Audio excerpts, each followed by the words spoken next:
Soy César Arenas y bienvenidos al quinto video dedicado a la historia de la Puglia. Quiero comenzar este video hablando sobre un lugar común, ¿no?, que me parece muy desarrollado en la historiografía, que es lo que representaron los pueblos germánicos que invadieron los antiguos dominios del Imperio Romano de Occidente para ese territorio, ¿no? Se suele creer que estos pueblos trajeron la destrucción, ¿no?, el atraso a estas tierras. Pero en líneas generales no fue así, ¿no? Si uno piensa, para el caso específico de Italia, en, por ejemplo, los Herulos, ¿no?, dirigidos por Odoacro. Odoacro lo que básicamente quiere es ser reconocido por Constantinopla, por el Imperio Bizantino o la Roma Oriental, ¿no? Y mantener la administración tal cual estaba, ¿no? Tiempo después, cuando es Teodorico I el Grande, rey ostrogodo, quien desde la Iliria invade Italia y vence a los Herulos y engaña a Odoacro y lo asesina, ¿no?, y se corona como rey de Italia. Él también lo va a hacer por encargo del emperador bizantino y va a respetar las ciudades, las maneras de ser, ¿no? Y también, por ejemplo, el Senado y obviamente las tierras del Senado, etcétera. Entonces, además estos pueblos, tanto herulos como, pero sobre todo los ostrogodos, van a terminar cristianizándose ortodoxamente, ¿no?, porque ya eran varios de estos pueblos cristianos, pero arrianos, ¿no? Entonces, en líneas generales, no hubo un atraso o un cambio drástico con la invasión de estos pueblos germanos o germánicos. ¿Cuándo comienza, yo diría, la transformación de la península? Con la tentativa de Justiniano I, emperador bizantino, que hacia la mitad del siglo VI, motivado por la idea de la recuperación imperial, ¿no?, una doctrina muy popular en esos años, se ve tentado por reconquistar Italia para el imperio romano oriental, ¿no? Es así que con Belisario y con Narcés, dos generales muy buenos que tuvo bajo su mando, logra conquistar casi toda la Italia hacia el 550 después de Cristo, después de más o menos 15 años de guerra en lo que se conocen como las guerras góticas. Son estas guerras justamente las que van a sumir en el atraso y la destrucción a las ciudades italianas, ¿no? Y muchas de ellas no se van a recuperar jamás.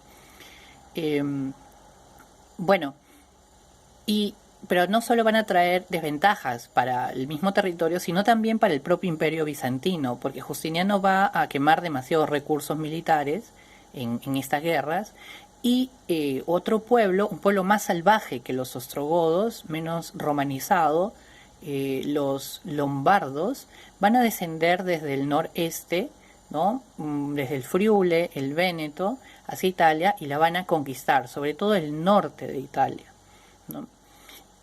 Van a llegar hasta Roma casi, y a los bizantinos les van a quedar solo los territorios centrales, Ravenna, la capital del exarcado bizantino, ¿no?, que controlaba este territorio, y Roma y todos los territorios del sur.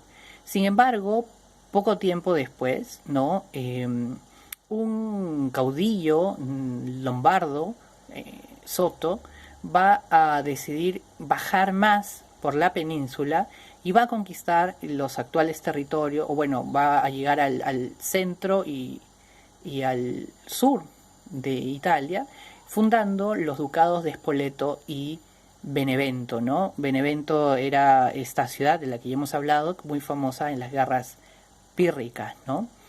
Y entonces lo que va a seguir a partir de esa época, estamos hablando de fines del siglo VI hasta fines del siglo V, del siglo XI, estamos hablando de unos 500 años más o menos. Lo que va a seguir en esa época es una constante lucha, avance y retroceso entre los dos grandes actores del sur de Italia, que van a ser los bizantinos intentando recuperar siempre el territorio de la antigua Roma, y los lombardos, que serán los que van a intentar expandir o consolidar su dominio, los lombardos del ducado de Benevento y Spoleto, ¿no? Sobre todo para esta zona Benevento, que es la parte, que es el ducado más importante. Bueno, no quiero marearlos con las fechas, ¿no? Pero sí conviene establecer algunos momentos importantes de este tira y afloja entre beneventos o benevetos y bizantinos, ¿no? Un momento importante es la conversión del ducado en principado, ¿no? El ducado de Benevento, que ocupaba toda esta zona, hacia el siglo VIII, ¿no? Más o menos hacia el 774, se va a convertir en el Principado de Benevento. Y esto porque el reino lombardo del norte va a caer en manos de Carlomagno, ¿no? ¿Se acuerdan? Carlomagno además se corona emperador en el año 800, ¿no? Funda el Imperio Carolingio, etc. Entonces, con mayor autonomía, Benevento se deviene principado. Otro evento importante es, sin lugar a dudas, la división de Benevento, ¿no? Benevento se divide en dos grandes principados hacia el año 850, ¿no? Luis el Germánico, si no me equivoco, es el que va a intervenir en unas luchas, rencillas entre las familias, ¿no? Y los nobles de la zona, que van a tener como fin la división del principado en el Principado de Benevento al norte, en lo que actualmente es sobre todo la Puglia, y el Principado de Salerno al sur, en lo que es la Basilicata y la Calabria, ¿no? Y siempre va a haber este resto, como ustedes pueden ver, bizantino, ¿no? Los bizantinos van a ser expulsados, pero va a haber una época en la que van a estar solo en Gallipoli incluso, pero van a consolidar, por ejemplo, van a reconquistar Otranto, ¿no? Hacia el siglo VIII, y de hecho Otranto se va a convertir en una base muy importante de operaciones para sus incursiones futuras hacia el norte. Un gran momento de esas incursiones va a ocurrir hacia el siglo X, pero antes quiero mencionar algo ocurrido en el siglo IX.